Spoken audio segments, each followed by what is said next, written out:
Well, I wanted to do a video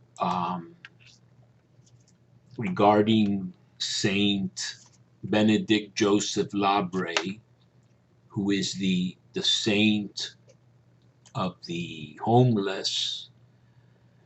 And as I've said in some other videos, I've been devoted to him for many many years. I sort of identify with him, and I've read a lot, enough about him, I guess. But what I really finished reading just a little while ago, a few weeks ago or something, is really the source of everything probably known about him.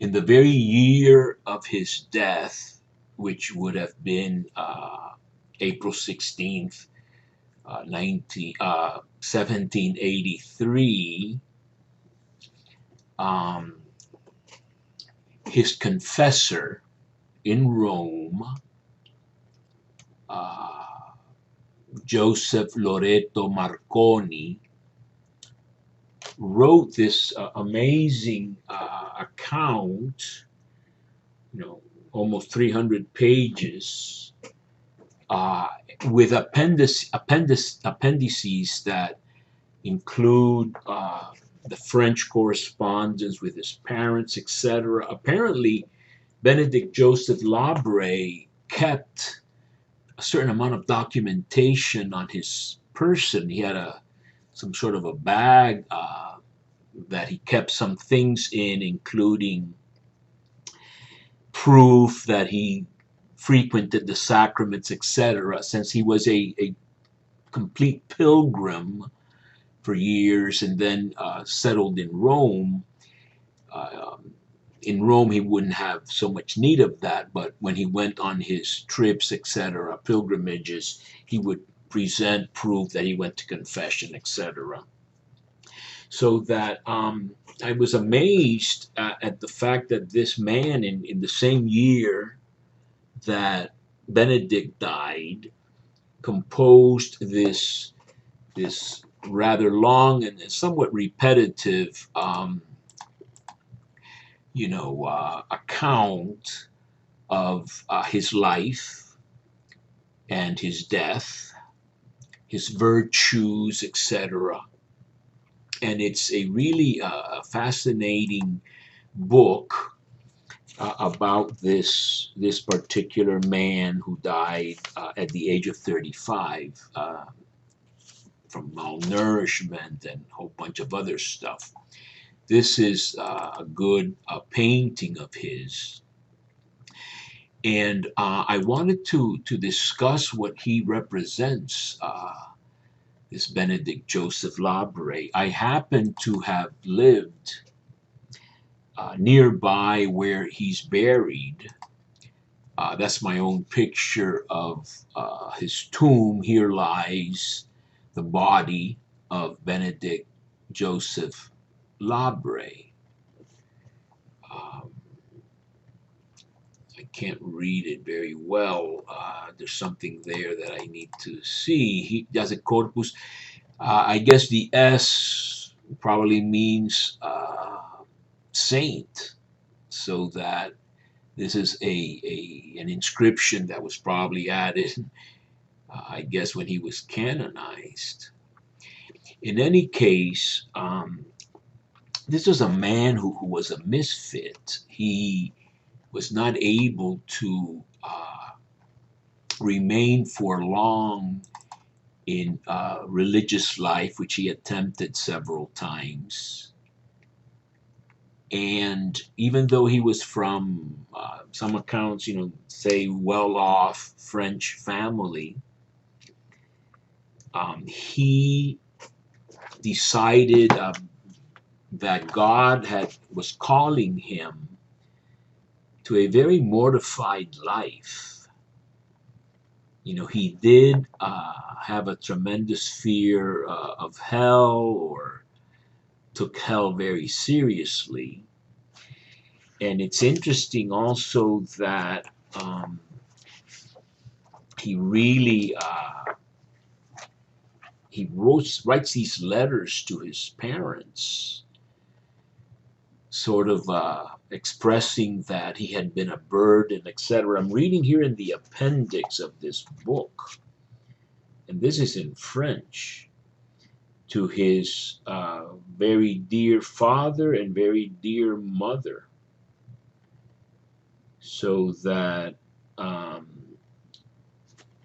this is, I think, on the occasion when the Carthusians, whom he had attempted to join, he attempted to join the Cistercians twice, the Carthusians and some other monastery, and he's very apologetic to his parents that he has been a burden. I pray to the good God for you all the days of my life. I will not cost you anything anymore. And I will no longer be or cause you any more sorrow. And it says here that he recommends this book by Père Aveugle, some sort of blind priest or a priest called the Blind. I don't think that's his last name, Father Blind, maybe it is. He says that this is a book which will teach you the way to heaven, and without doing what he says, there is no salvation to be hoped for. So he's kind of warning his parents to watch it in a way. He goes, meditate the frightening pains of hell that last an eternity and can be, merited by one single mortal sin that is easily committed. So this guy really feared hell. Very easy to go to hell. That's not an idea that I like very much. Make an effort to be among the small number of the elect, so that others could probably talk about his, sort of a Jansenistic streak in him. He says, I assure you that you are discharged of me. I have cost you a lot, so that he keeps repeating this. I will no longer be any cause you any more sorrow. So that it's rather pitiful, the life that he led. As I said, being from a comfortable French family, the way he embarked upon necessarily involved lack of hygiene.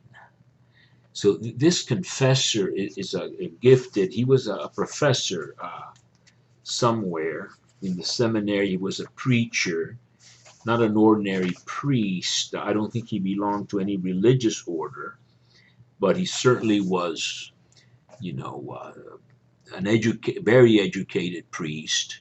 He celebrated Mass and heard confessions at the Church of St. Ignatius, Loyola in Rome, that I know rather well, which has that beautiful, I will be propitious or favorable to you in Rome, that the Lord told St. Ignatius.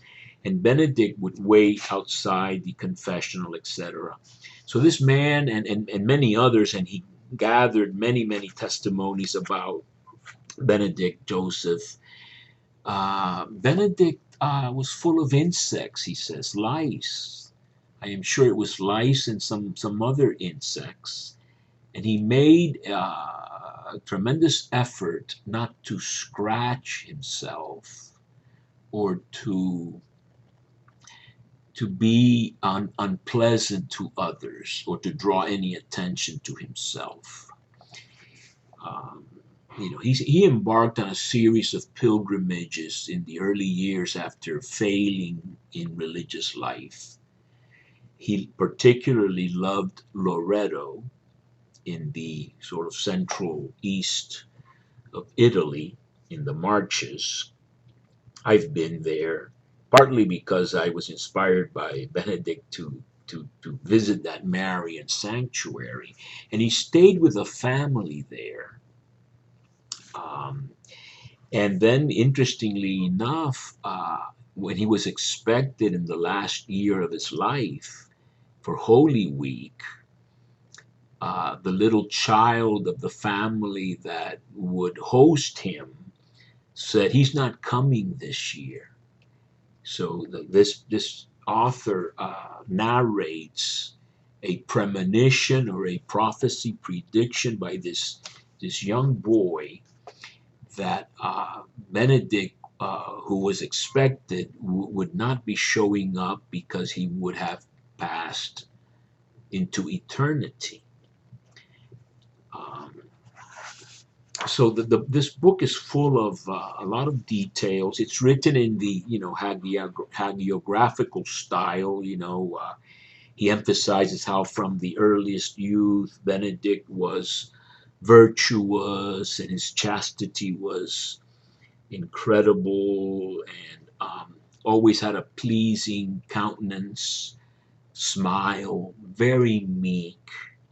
He did like to scold people even on the street if they were, blaspheming or maybe using humor that was not chaste or proper. He did have that tendency to brotherly correction. Now the kids in Rome for years, I think he was there 8 years, would throw stones at him and laugh at him, etc. He was a foreigner in Rome. So apparently he spoke Italian pretty well. But it's really very sort of pathetic in the sense of pathos, feeling, sentiment, sadness. A long time ago, I read about him, and I had not, quite understood or remembered correctly uh, who it was that had cried. I kind of remembered that when Benedict went to confession with particularly this priest Marconi, the priest, the first time he met him, broke down in sobs and crying. But actually, it's a little different than that. It's another priest, I believe, Mr. Don, I suppose, Michelangelo Santucci, has told me that uh, coming to Joseph, this servant of God for some days stayed with him, and when he had left him, he was so sorry to have his guest leave that after having accompanied him for some distance in the street, uh, when they parted, he broke down in a flood of tears, and he went to retire into his room, go into his room to give free course to his tears in this way. Uh, and those of his house, when they became aware of this, scolded him as if he had lost his senses. Such was the esteem and the veneration in which he held him, and how and he had been so captivated by his virtues. Benedict had this broken, like a soup bowl that the beggars would get, would use to get their minestra, Italian soup. He was always the last, uh, and he even at times ate, very filthy food, throw cast-offs, things that had been thrown out in the garbage in Rome. He really, really mortified himself and just begged for the minimum, refusing any more amount of money. And he did sleep at night in this sort of a hospice for the poor run by a priest, I think Paolo Mancini. Uh, and it's a really, really interesting level of details regarding this this saint. Um, Among the things he says that are very interesting, he talks about how famous he really was toward the end of his life, such that when he died, and it coincided with the ringing of bells that the Pope had ordained. I've read, or I remember reading that bells rang when Benedict died, but it wasn't exactly like that. The Pope had ordained, I think, the 40 hours devotion bell ringing at night. But the fact that the bells rang led many to understand that the saint had died, and the saint could only be one person, Benedict, who spent hours and hours praying on his knees. His knees were calloused, a little bit like is said of James, I think the brother of the Lord. His knees were like those of a camel before he was, martyred.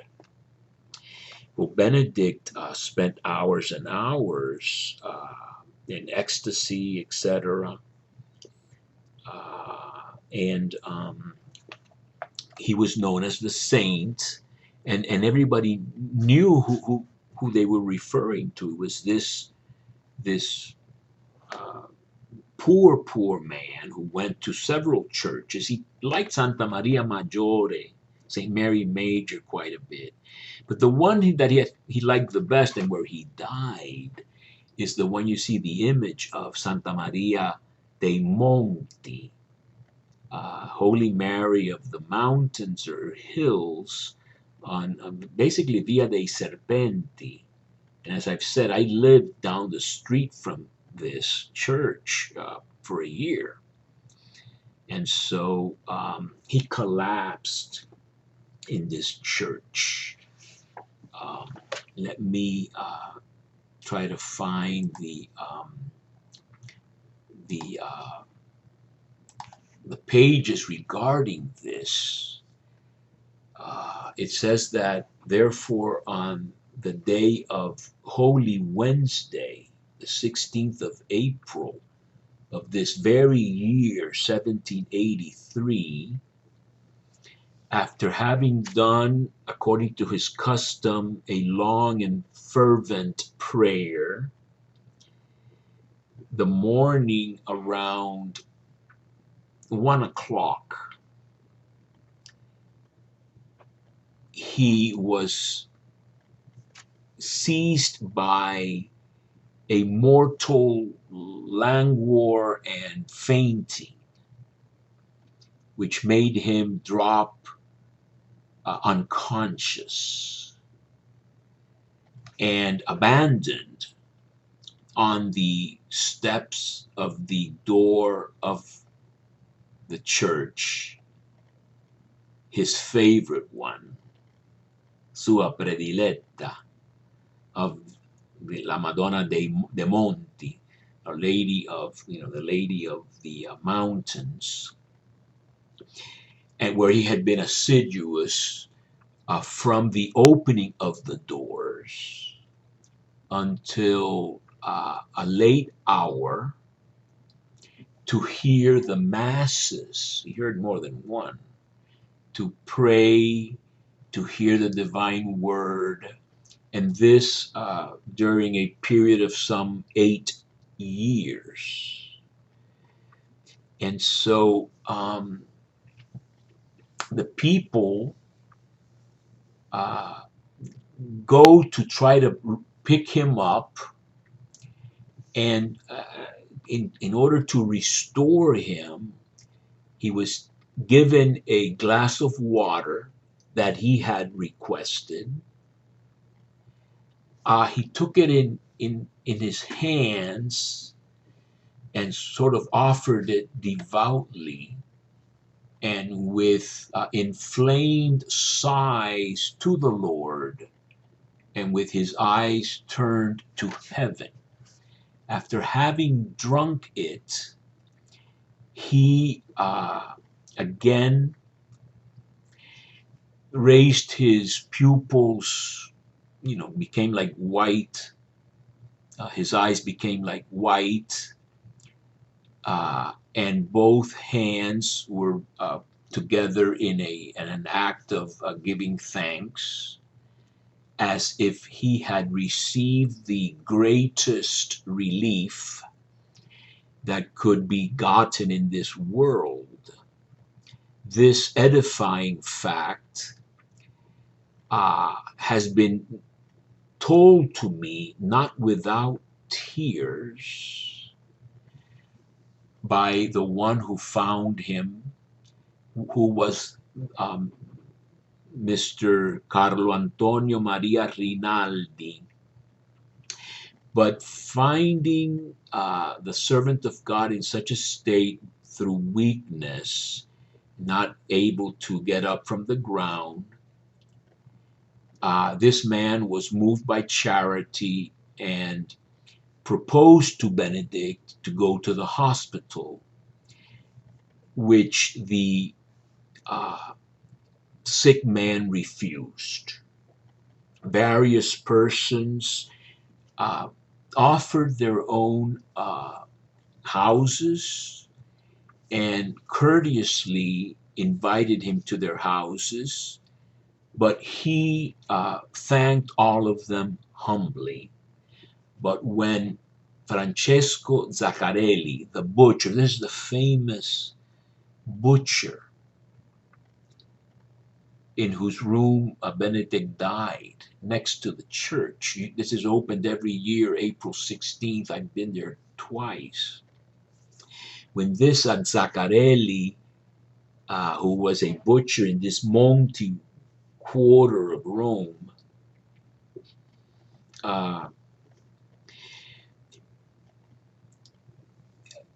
who in some place in Rome, in this quarter, he did his butchering. Very close to the church. He was a man, of some means, and very devoted to the servant of God. He said to him, as he himself has told me, says the author, Benedict, you are in bad shape. We have to be careful. Would you like to come to my house? And at these words, opening his eyes, and he looks into the face of Francesco and says, in your house? Yes, I want to go.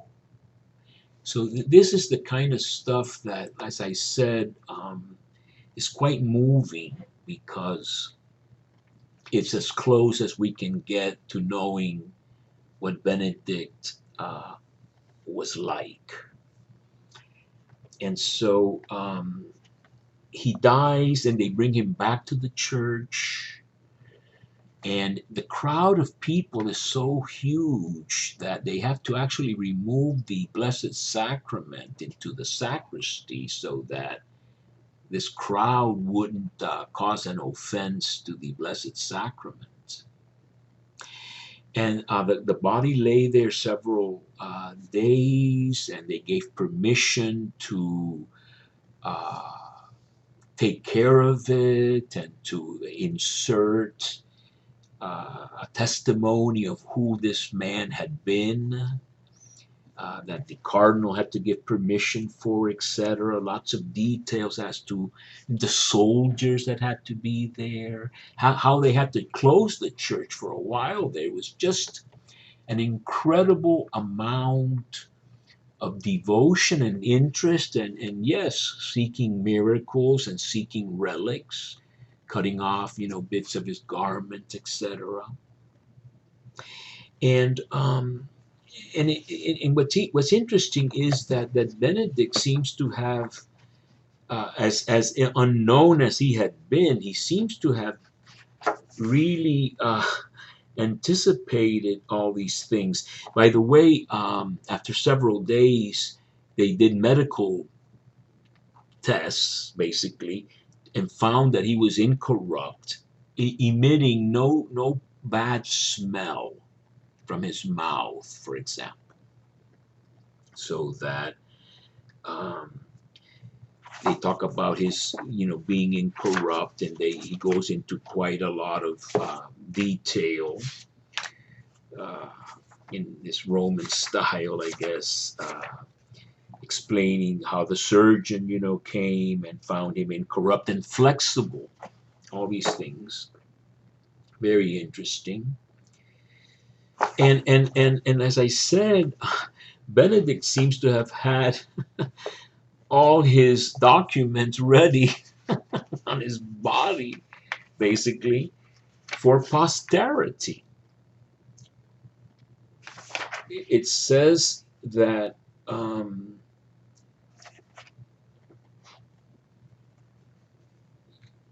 he has been manifested to the world, he who had been hidden in before everyone, uh, and he wasn't not Roman, not Italian, but a foreigner without friends or attachments or clients. A, they just knew the place of his birth and the type of parents he had had, his education. All these things were to be found in these documents that he had enclosed in his person, and saved this priest incredible amount of work in tracking down certain testimonies about him, etc. Uh, and of course, the little, the children on the street were saying the saint is dead, the saint is dead, etc. And it's quite an interesting life.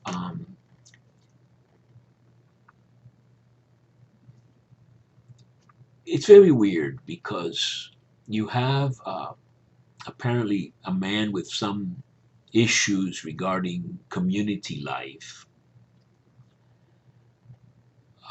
a man, I think, with a great desire for holiness and contemplation,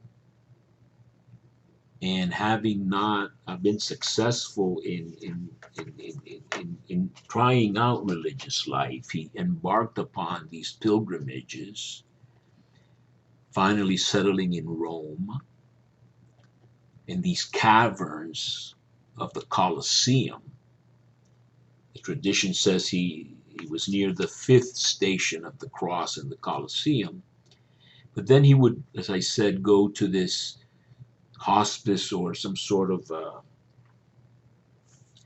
house for the poor run by a priest. And he was always the humblest, etc. Once a year, he would go to Loreto around Holy Week, for Holy Week. but then back in Rome. And he really just spent all his days praying and eating the minimum,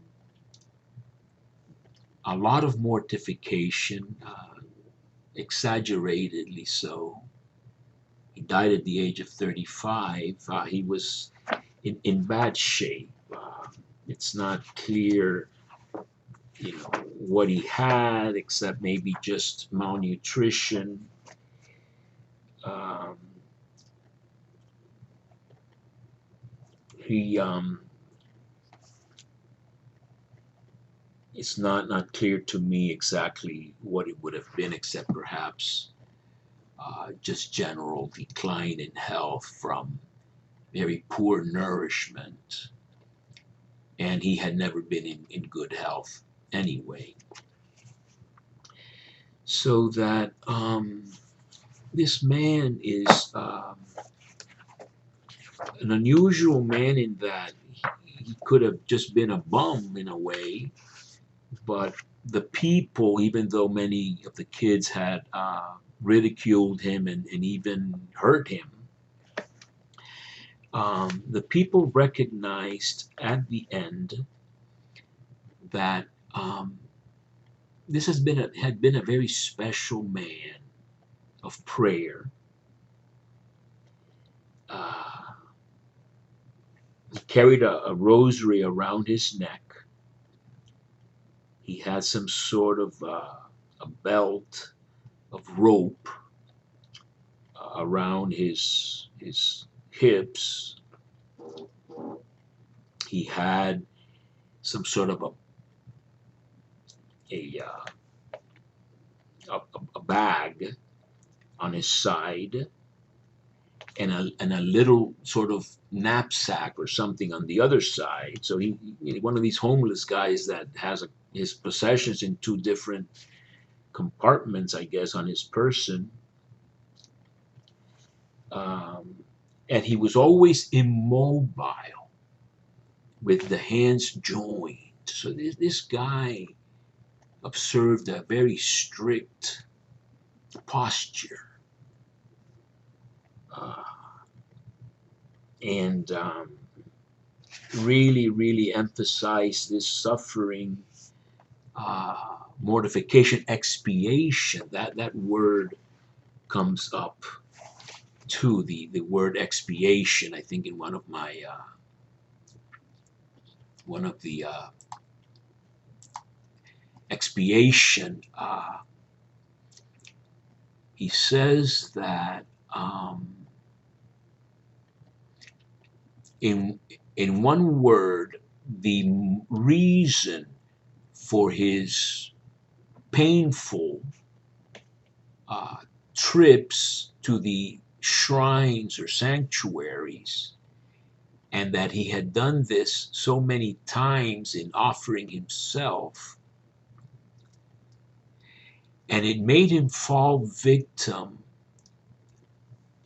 in sacrifice of propitiation to placate the divine anger in his voluntary abjection, sort of getting humbling down. He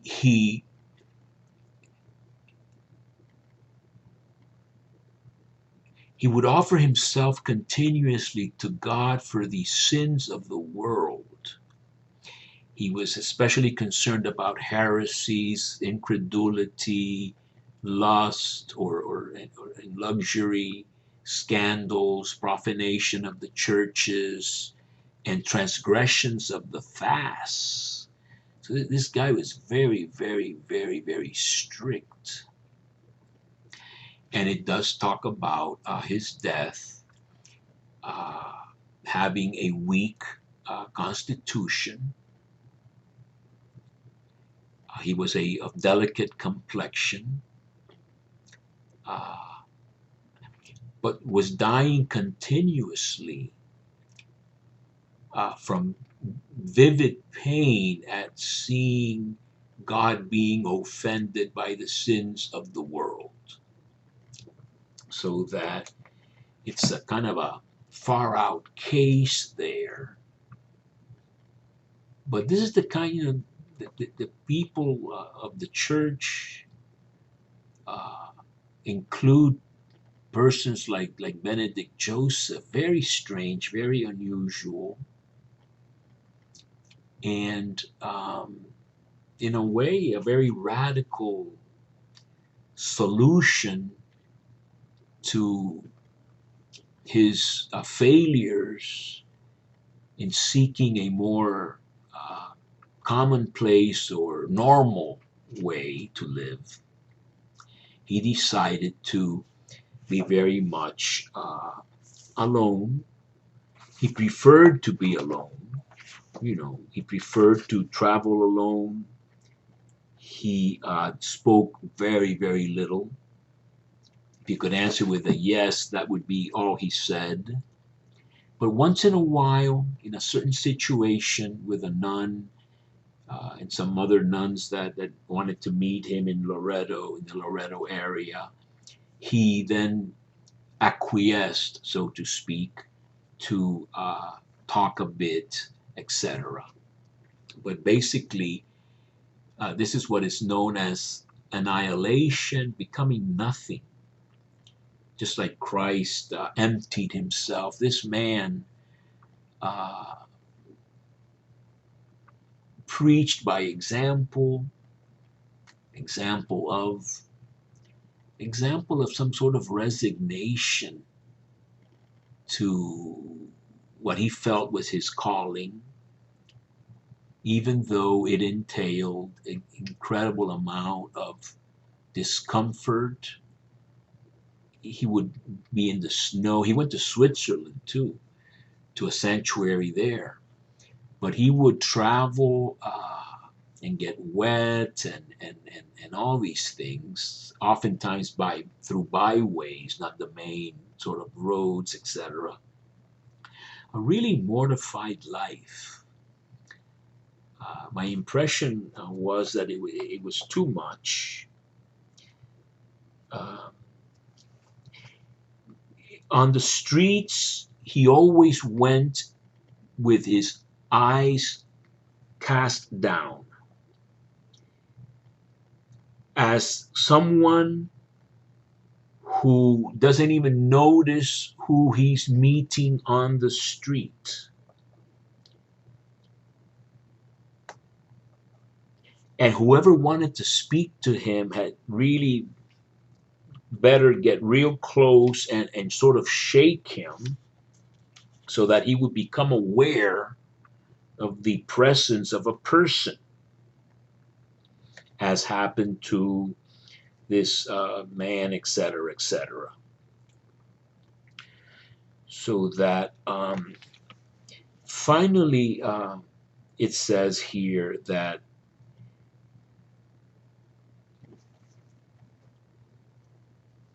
he suffered the unbearable torment of the innumerable multitude of insects, insetti molesti, which caused a lot of aggravation or trouble, bothered him, which continuously tormented him day and night. Now that's got to be heavy. But so that he would not, become undone or something like that, it was never observed that in any part of his body, and in order not to offend others, he would pay no attention to these insects.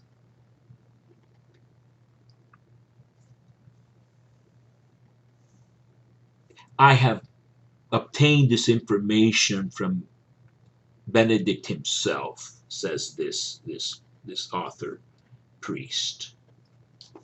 And so I just wanted to share a little bit about this very unusual poor man who found a road to sainthood that was very unique, very difficult. And thank God, as Bernadette's mother told her, life doesn't last too long. Both Bernadette, 100 years later or so, died at the age of 35. They both died at the age of 35. They both died April 16th. Bernadette, of course, had a real illness of the, I think, tuberculosis of the bone, etc., the knee. She had that problem. But Benedict, in a way, wasted away rather quickly, 35. Some others died even quicker. But nevertheless, he's famous. People know about him. And I wanted to share what I read about him in this very interesting book that I was able to get. These are reprints, as you can see from even the letters. The S's look like F's, etc. It's not hard to read it if you know Italian, but it's certainly from yesteryear. And I wanted to share what this reprint said about this particular saint.